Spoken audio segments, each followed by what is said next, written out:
Boa noite a todos. Essa é a sexta vez que eu estou tentando começar essa live e agora acho que vai. Vamos ver se vai, né? Agora, né? Finalmente. O negócio é o seguinte, eu acabei de ver, nas vezes anteriores, estava falando que a minha... Boa noite, gente. Boa noite. Boa noite dessa vez você vê. Eu nem comecei com musiquinha agora. Né? Nem comecei com musiquinha agora. Uma pena, né? Porque, para quem não sabe, essa música que eu coloco sempre de abertura é o concerto número 1 para piano e orquestra de Mozart. Né? É o concerto número 1, o primeiro concerto dele lá para piano. E infelizmente parece que o que estava derrubando a live era engraçado. Lá no escritório estava dizendo que era conectividade. Aí eu vim para cá, coloquei a música. O aviso que apareceu agora foi de que eu não posso usar a música porque pode pertencer a outra pessoa, enfim.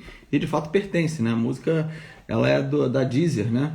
Eu coloco aqui, eu tenho a Deezer aqui, coloco para tocar, pelo menos para ter uma abertura. Bom, vou ter que pensar em alguma alternativa. Eu tenho outras músicas para colocar que não pertencem assim a ninguém oficialmente. Até eu tocando, inclusive, num grupo de música antiga da Universidade Católica de Petrópolis, tem uma série de músicas lá que eu gosto que eu vou passar, acho que eu vou ter que colocá-las, né? As músicas são bonitas, inclusive, mas eu gostava muito dessa. Enfim, não dá. Mas vamos começar aqui de fato a live pelo seguinte, nós já estamos aqui com a hora bem adiantada. Eu já tinha avisado durante a tarde que o horário da live ia ser postergado, né? Já tinha avisado lá durante a tarde que eu já sabia que eu não ia conseguir fazer no horário de 9 horas, que é o horário habitual, e aí acabou passando para frente e eu estou fazendo agora, né? Essa é a sexta vez, se eu não me engano, que eu estou tentando começar a live. As 3 primeiras vezes, se eu não me engano, que eu estava lá no escritório, foi questão de conectividade. Aí agora eu descobri que pode ser essa musiquinha que eu coloco aí que o Instagram reconheceu como sendo música pertencente a alguém. Enfim, e de fato é, né? Mas eu não imaginava que isso pudesse dar algum tipo de problema, né? Problema autoral, assim, juro que eu não imaginava. Né? Você vê, questão de inocência mesmo, né? Claro que vai dar, a música não é minha, eu tô usando uma música que pertence a uma paga, enfim. Mas tudo bem, não tem problema não. Vamos bola pra frente aí, mas é bom que eu aprendo que amanhã eu coloco uma música que eu sei que não tem direito autoral, porque inclusive eu participei da execução da música, né? De repente eu coloco aí, tem uma música que eu gosto muito, pode parecer birutice, mas eu gosto muito do concerto feito para a noite de Natal do Corelli, mas você vê, mas é para a noite de Natal, se eu botar aqui, de repente eu posso colocar também o Ode para o aniversário da Rainha Mary, do Henry Purcell, que é um compositor inglês, eu também toquei esse negócio, muito bonito também, eu posso colocar o Sound the Trumpet, posso colocar o Come as Sons of Art, que é o nome da Ode completa, né? Enfim, até lá a gente vê. Aconteceu contigo, Enzo? Algo parecido, né? De fato, assim, no meu caso eu tava usando aqui, mas nem me dei conta, cara. Agora que eu pensei, falei, caramba, realmente eu tava usando uma música aí que ela tem direito autoral e eu nem me dei conta. Por isso que eu acho que a live tava sendo derrubada. Mas enfim, próxima vez eu boto uma música que não tem direito, porque afinal de contas eu mesmo participei da execução dela, não tá registrada, assim. A única coisa que eu preciso é pedir ao Gastão, o maestro Antônio Gastão, e ele já autorizou várias vezes a usar as músicas que eu quiser já. Ele reservou uma pasta lá, inclusive, que eu pedi, ele fez. Inclusive, sábado passado eu fiz uma entrevista na casa dele, só para vocês saberem, eu fiz uma entrevista sobre história da música ocidental. A entrevista tá muito legal. Eu cheguei na casa dele, era 3 horas da tarde, saí de lá 9h30 da noite. Então tem umas 4 horas aí no barato de gravação para editar, tá?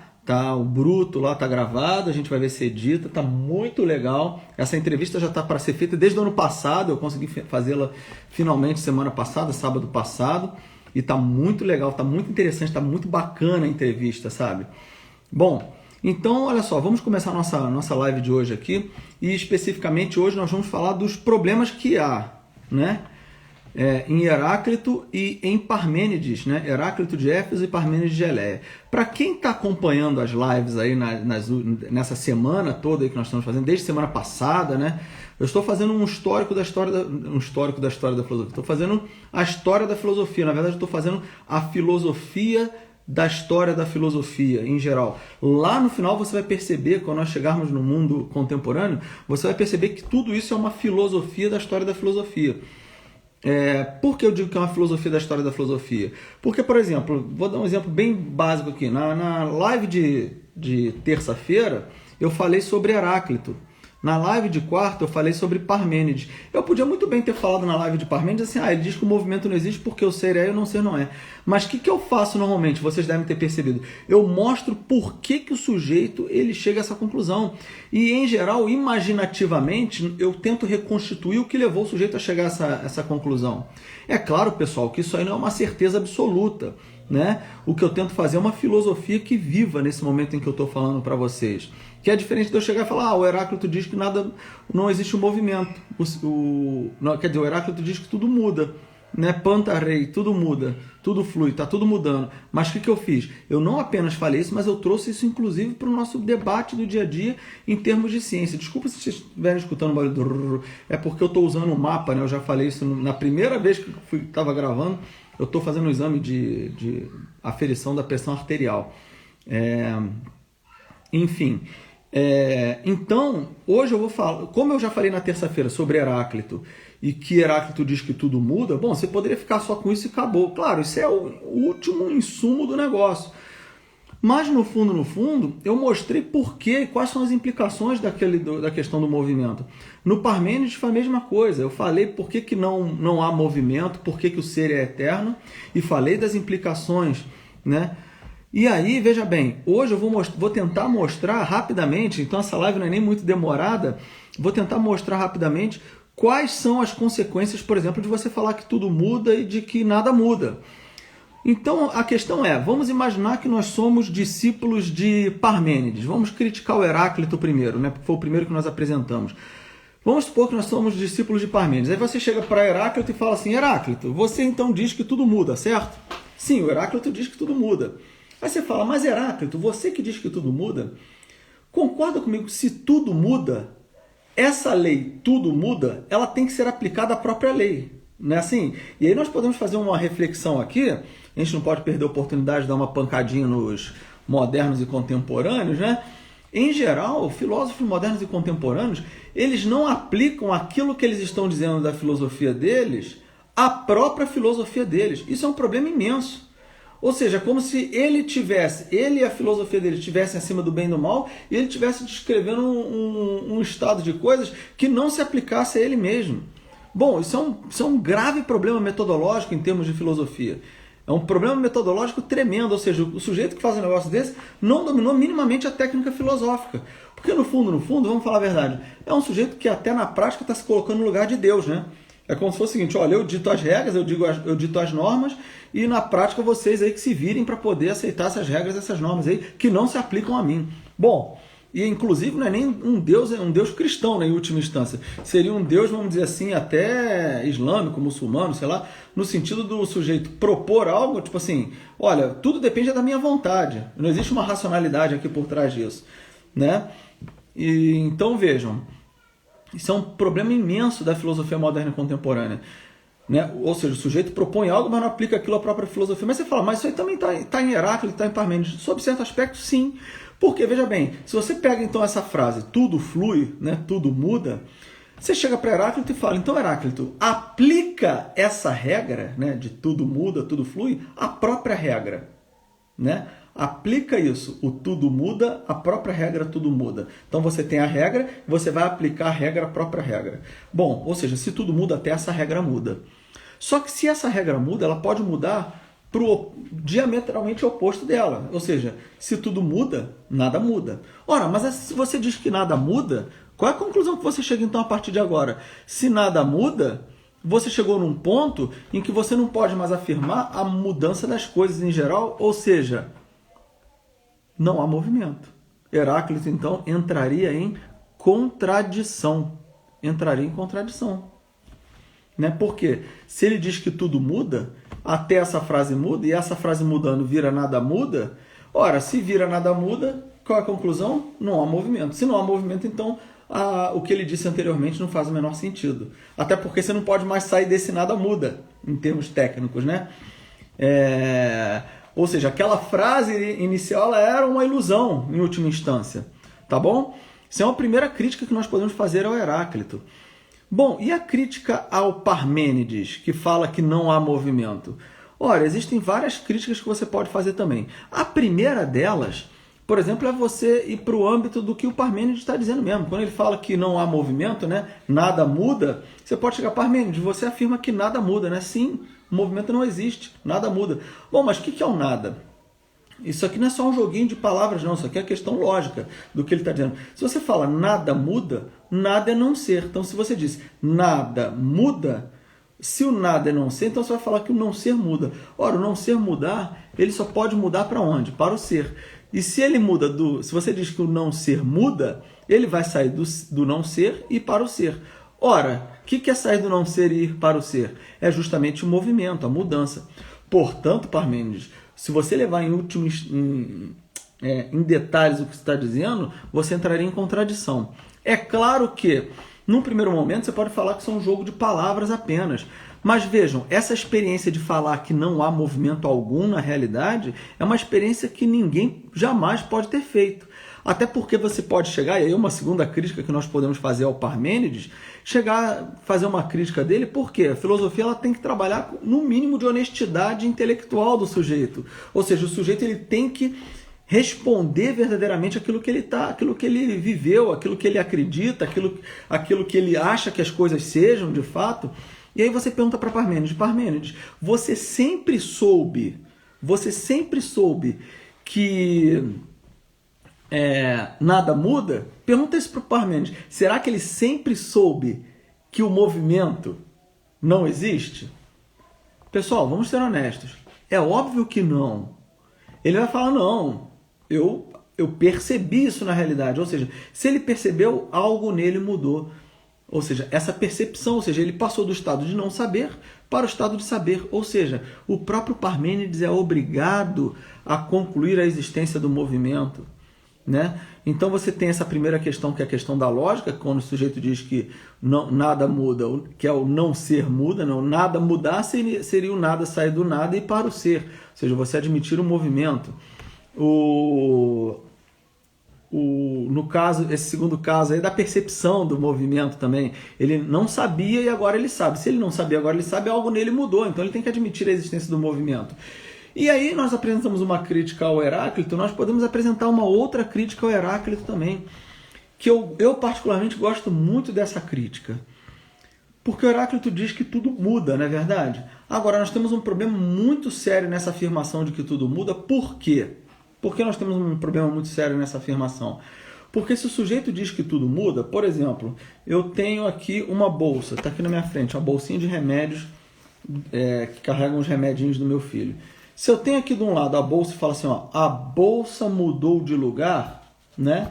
Eu falo isso, né? Ou então eu estou num lado e vou para o outro. Aí você pega e fala o seguinte, nossa, você pode falar, o Rodolfo mudou de lugar. A questão é, por que você conseguiu perceber que o Rodolfo mudou de lugar? E por que você pode falar, inclusive, isso, que o Rodolfo mudou de lugar? Quando eu saio de um lugar e vou para outro lugar. Por que nós somos capazes de fazer essa afirmação e de perceber isso daí? A questão é bem simples. Tudo não pode mudar o tempo todo, como diria Heráclito. Alguma coisa tem que permanecer durante o movimento. Por quê? Se eu saio daqui, né, e digo o Rodolfo mudou de lugar, presta atenção no que eu vou falar. Para você falar que o Rodolfo mudou de lugar, você tem que ter o Rodolfo saindo daqui e o Rodolfo chegando ali. Por quê? Né? Aquilo que eu falei na terça-feira, né? O homem não entra duas vezes no mesmo rio, né? Isso é um equívoco, quer dizer, é muito bonito do ponto de vista poético, mas nós comentamos isso terça-feira, exploramos essa frase aí, como o Mateus está falando, um homem não entra duas vezes no mesmo rio, mas eu mostrei que isso é um problema. Quer dizer, vou mostrar agora que isso é um problema. Lá eu defendi, né, o Heráclito e tal, mas agora eu vou mostrar que isso é um problema. Por quê? Se você sai daqui e chega lá no outro lugar, mas não existe algo que percebeu, que foi percebido, boa noite, Felipe, obrigado pela presença aí. Mas veja bem, você tem ali, então, a seguinte questão. Se sai daqui Rodolfo e não chega Rodolfo ali, você não seria sequer capaz de perceber o movimento. A questão é, por que eu percebo o movimento? Ou seja, que o movimento existe é uma constatação da realidade. Agora, tudo pode mudar, como disse Heráclito? Buenas. Olha só, Boa noite, Felipe. Obrigado, tá, por estar aí mais uma vez. Vinícius também, vocês que chegaram um pouquinho depois. O Vinícius já tinha chegado antes, eu tinha tentado começar essa live. É a quinta vez que eu tento começar a live, Felipe, só para você ter uma ideia. Quer dizer, agora tá fluindo, né? Mas vai agora até o final, se Deus quiser. Então, se eu saio daqui, se você fala assim, olha só, presta atenção, por que que tudo não pode mudar, como disse o Heráclito? Porque se tudo mudasse o tempo todo, ninguém seria capaz de perceber o movimento. Por quê? Presta atenção que eu não vou falar aqui. Ó. Perdeu muito não, o numérico. Eu estou criticando aqui o Heráclito agora. Já apresentei as críticas, mas essa daqui, na minha opinião, é a crítica mais importante que nós podemos fazer ao Heráclito. Que é a seguinte, se tudo muda, o que aconteceria se tudo mudasse o tempo todo? Eu falaria assim, olha, por que eu posso falar o Rodolfo mudou de lugar? Porque se tudo mudasse o tempo todo, no momento que eu começo a falar o Rodolfo já não é mais Rodolfo, como é que eu vou falar que o Rodolfo mudou de lugar no final quando ele chega? Ou seja, parte daqui algo e chega ali uma outra coisa, porque olha só, se eu falo assim, se tudo muda o tempo todo, sairia daqui Rodolfo e chegaria do lado de cá, sei lá, Sheila, Pamela, Valquíria, estão entendendo? Só nome bonito, não é verdade? Então veja bem, se eu saio daqui, Rodolfo, e chego aqui, Sheila, qual o problema disso tudo? O problema é o seguinte, você não conseguiria perceber o movimento, porque tudo está mudando. Se tudo mudasse, você não conseguiria perceber o movimento, porque, como eu falei, se no momento que você começa a perceber o Rodolfo mudou, mas já não é mais Rodolfo, como é que você poderia perceber o movimento então? Seria uma impossibilidade lógica. Então, o que nós temos que admitir? Nós temos que admitir o seguinte, olha só, há um movimento, mas durante o movimento, alguma coisa ali por trás do movimento tem que permanecer, senão não seria sequer capaz de perceber que as coisas mudaram. Estão entendendo? Então, isso é uma coisa fundamental no movimento. Você admitir o seguinte, olha, beleza, o Heráclito está certo ao falar que tudo muda. Ok, isso aí não tem problema, porque é uma percepção da realidade, nós temos algo da realidade que nós conhecemos por evidência. Isso é uma coisa que eu vou falar ainda durante muitas vezes, mas já posso adiantar aqui, evidência não é algo que se prova. Evidência você vai lá e constata. Né? Por exemplo, o que eu estou aqui diante de uma bolsinha que tem remédios dos meus filhos, né? Ela pertence a uma bolsa maior, ela vem junto com uma bolsa maior que a Mariana comprou, né? Já ano passado, quando ela ficou sabendo que estava grávida do Moisés, que é o terceiro filho. Então vejam, nessa perspectiva que eu estou falando para vocês, é uma evidência que eu estou vendo esse tipo de coisa. Evidência não se prova. Por quê? Olha só, presta atenção que isso é muito interessante e eu vou falar isso aqui várias e várias vezes mais para frente para ver se fixa esse negócio. Uma coisa é você provar algo. Provar é você partir de determinadas premissas e chegar a uma conclusão. Então, você tem uma coisa, por exemplo, a constatação de que todo homem é mortal, né? Daqui a pouco você constata, por exemplo, que Rodolfo é ser humano, e a conclusão, ou seja, é que Rodolfo vai morrer. Então, quer dizer, e aí você vai precisar, por exemplo, provar esse tipo de coisa. Você não vai me matar, né, necessariamente para provar esse tipo de coisa, mas você vai perceber que esse tipo de coisa acontece. Então você propõe certas hipóteses e depois você pode verificar. Por exemplo, deixa eu dar um exemplo para vocês de prova e evidência, a diferença. A palavra evidência, ela vem do latim, né? Videre, né? Vidência, né? Evidência vem de vidência, né? Que vem de videre, que é o verbo ver. Então, evidência é aquilo que você está vendo, está constatando ali, né? E aí não se discute, porque você está vendo. Você está captando por um relance a essência da coisa que está ali diante de você. E aí vejam, imagine a seguinte situação. Quando nós estamos aqui na Terra e você está vendo um eclipse lunar, eclipse da Lua, o que você cria como hipótese? Você cria a hipótese de que aqui está o Sol, aqui está a Terra e aqui está a Lua. Ou seja, a Terra entrou na frente da Lua, bloqueando a luz do Sol, fazendo com que a Lua suma, ou seja, a Lua desapareça. Isso é a hipótese que você cria. Agora, analisa a sua situação, a sua experiência mais imediata. É essa a sua experiência mais imediata? Nós sabemos que não é essa a nossa experiência mais imediata. A nossa experiência mais imediata é o disco lunar, o quê? Se sendo coberto. Na verdade, sendo coberto não, a nossa experiência é de que o disco lunar está sumindo. Não é nem que ele está sendo coberto, nós nem sabemos se ele está sendo coberto ou não. Nós sabemos simplesmente quando nós olhamos no eclipse lunar que a Lua está desaparecendo, ponto final.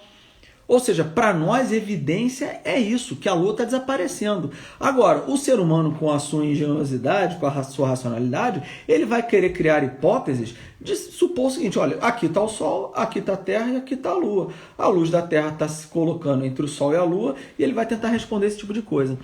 Agora, para ele, o ser humano, no fundo, ele vai precisar o quê? Ele vai precisar provar essa hipótese. E ele vai tentar criar mecanismos que provem, que justifiquem esse fenômeno que ele criou como hipótese até então. Tá claro até aí? Vejam, evidência de que o disco lunar está sumindo. Agora, eu pergunto a vocês, para um colega nosso, um sujeito, um astronauta que está lá na Lua, do lado da bandeira americana que foi fincada lá em 1969, para esse sujeito que está lá na Lua, ele ver o eclipse do Sol, que é a Terra que está se colocando na frente do Sol, eu pergunto, é uma evidência ou ele precisa provar isso?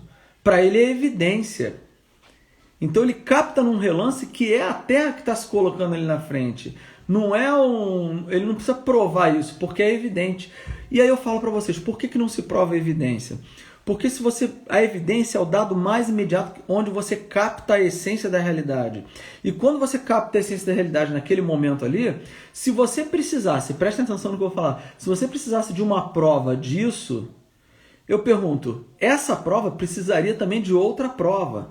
E essa outra prova de outra prova, e de outra, o que te daria uma regressão ao infinito, e essa regressão ao infinito mostra, né, a regressão ao infinito nos diz que não seria possível o conhecimento da realidade. Ora, como eu conheço as coisas da realidade, e todos vocês também, né, haja vista vocês estarem diante daqui, estarem compreendendo o que eu estou dizendo, isso significa que a estrutura da realidade, o conhecimento, ele não pode ter essa regressão ao infinito por prova. Alguma coisa da realidade, a realidade já tem que nos dizer diretamente. E por que eu estou falando isso direto? Agora é para poder mostrar um dos problemas do Heráclito, do Parmênides, quando ele fala que o movimento não existe. Ora, o movimento das coisas na realidade é uma constatação imediata nossa, do nosso contato direto com a realidade como um todo, né?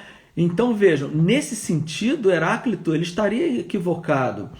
Do mesmo modo que Parmênides também estaria equivocado ao dizer que tudo muda. Tudo não pode mudar necessariamente, porque se tudo mudasse, como eu mostrei, nós não seríamos sequer capazes de perceber o movimento. Porque, eu repito, se tudo muda o tempo todo, você não conseguiria sequer capaz de concluir a existência do movimento. Porque você falaria o seguinte, olha, como eu falei, o Rodolfo mudou de lugar. Bom, se tudo muda o tempo todo, nós estaríamos diante de um problema aí, né? Qual problema é esse? Você não seria sequer capaz de concluir ou perceber o movimento. Porque se aqui saiu o Rodolfo, mas já não é mais Rodolfo, como é que você vai falar que o Rodolfo mudou de lugar? Né? Agora é Débora, Sheila, Valquíria, sei lá, estão entendendo? Qualquer outra pessoa já não é mais Rodolfo, então, né? Você não seria capaz de perceber o movimento. Desculpa, é o mapa que ainda tá ligando de novo, deixa eu ficar mais paradinho. Então, assim, nesse caso, pessoal, o que a gente tem que entender é o seguinte, o movimento absoluto é uma impossibilidade, assim como a coisa estática absoluta também. Então, aqui na realidade como um todo, você tem o quê? Tem um misto de movimento e estático, ou seja, para que você perceba o movimento, que é uma constatação evidente, para que você perceba o movimento, alguma coisa tem que permanecer. Vejam, o que muda então e o que permanece? Essa é a pergunta que nós temos que fazer a partir de agora, e mais ali na frente o Platão vai responder, e aí eu vou falar para vocês. Eu gosto muito, mas muito da resposta dada por Aristóteles, que também nós vamos ver mais à frente. Tá bom? Então, assim, algo permanece. O que permanece? Algo muda. O que muda? São as duas perguntas que nós temos que fazer aqui agora para poder responder essa questão que foi colocada aqui agora, por Parmênides e Heráclito. Parmênides diz que algo permanece. Heráclito diz que algo muda. Então nós temos que pegar isso aí que é rico nos dois, Não é jogar os dois na lata do lixo como eu sou um gostosão, vou dar uma resposta aqui e os dois estavam errados. Não, os dois deram passos importantíssimos aqui na história da filosofia. Agora cabe a gente pegar e perceber o que há de importante aqui no Heráclito. A existência do movimento. Mas não é que tudo muda, mas existe o movimento. O que há de importante no Parmênides?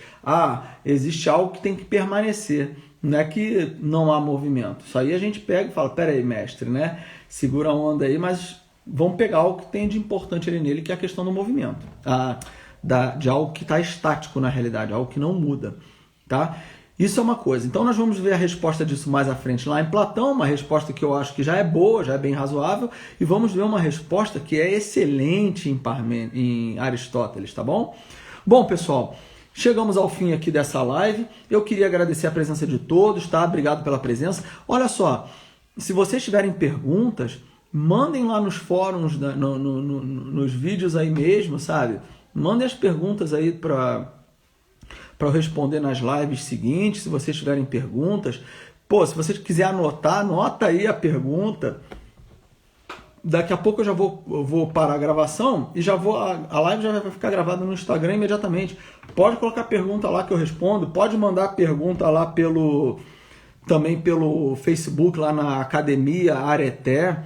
Pode mandar lá no YouTube também, porque essa live vai lá para o YouTube também. Pode mandar onde você quiser a pergunta que eu vou tentar responder com todo carinho, na medida do possível, se eu souber a resposta naturalmente.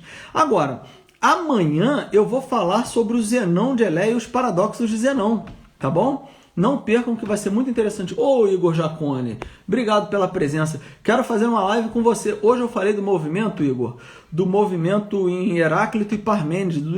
Eu falei do Heráclito na terça, do Parmênides na quarta, e falei hoje dos problemas que se encontram tanto no Heráclito quanto no Parmênides, tá bom? Com relação ao movimento. Tá bom? E dessa análise da physis, né? Que dá origem à palavra física. É physis em grego, né? Que significa natureza e tal, você já sabe disso. Agora, amanhã eu vou falar dos paradoxos de Zenão, tá? Vou falar dos paradoxos. De repente eu vou me ater a um paradoxo só, que é o paradoxo de Aquiles e a tartaruga, para a gente poder avançar nas nossas lives. Na segunda-feira, eu estou pretendendo dar uma pausa na história da filosofia, tá? Estou pretendendo dar uma pausa na história da filosofia e comentar um assunto aleatório assim que eu já escrevi sobre ele. Eu tenho vários assuntos escritos aqui já, e fazer uma pausa e ler e comentar esse assunto, tá? Um assunto muito interessante aí, esse assunto vai aparecer no decorrer da história da filosofia, mas de vez em quando é bom dar uma pausa, comentar outras coisas também. Tá bom? Igor, o Igor escreveu, tá frenético nas lives, tá de parabéns, mestre. Obrigado, Igor. Na verdade, eu quero fazer uma live contigo, Igor, pra gente comentar sobre essa questão do professor de física, porque o Igor está concluindo a sua licenciatura em física, né? E o assunto aqui é justamente os pré-socráticos. Então a gente poderia, na segunda-feira, quando nós começamos a falar dos primeiros pré-socráticos ali, Tales, Anaximandro, Anaxímenes, na terça nós falamos sobre Heráclito, quarta Parmênides, hoje estamos mostrando os problemas do movimento, né? Mais lá na frente nós vamos falar sobre a física aristotélica também. Então, assim, eu queria muito a sua participação, queria fazer uma live contigo aí, a gente pode marcar, obviamente, tá bom? Vai ser uma live interessantíssima. O Igor é um grande amigo meu aí, grande físico, inclusive. Tem o canal dele lá, né?